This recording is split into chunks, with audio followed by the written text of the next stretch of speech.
The fog was thick, swallowing the jagged rocks and the sea below. Perched above the coast was Windmere Manor, a looming estate that had stood for over a century.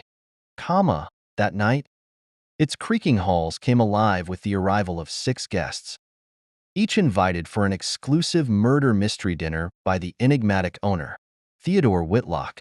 The guests gathered in the grand dining room, their faces illuminated by flickering candlelight. A Madeline Trent, a glamorous actress, sipped her wine with practiced poise. A Dr. Victor Haynes, a somber scientist, examined the antique decor with disinterest. Or Louise Carter, a retired schoolteacher, sat straight-backed, a knowing glint in her eye. Elliot Crane, a journalist, scribbled notes on a napkin as he observed the others.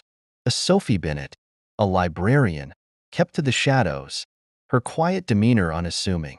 A Duncan Reed, a wealthy businessman, dominated the conversation, his booming laugh cutting through the room. The dinner began as promised, with a staged murder designed to entertain the guests. They played along, piecing together clues while enjoying their meal. But as the clock struck midnight, the lights flickered and went out. A scream pierced the darkness.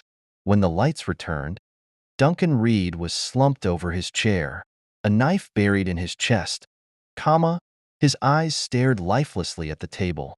The storm outside raged, making it impossible to leave or call for help. Theodore locked the manor's doors, his voice trembling as he insisted the killer had to be one of them. Tension crackled in the air as the guests eyed one another, their earlier camaraderie shattered. They agreed to search for clues, though suspicion tainted every discovery. In Duncan's pocket was a broken locket containing a photo of Sophie Bennett. In Elliot's coat was a threatening letter signed by Duncan, warning the journalist to drop an exposé on his shady business dealings. Madeline's handbag hid a vial of poison, labeled with Dr. Haynes' laboratory initials. Louise found a ledger of embezzled funds, with her own name scrawled in the margins.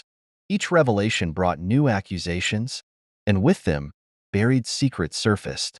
Sophie admitted Duncan had destroyed her family's finances in a failed investment scheme. Elliot confessed to blackmailing Duncan for information about his corrupt empire. Louise revealed she had forged Duncan's signature to cover gambling debts. Madeline,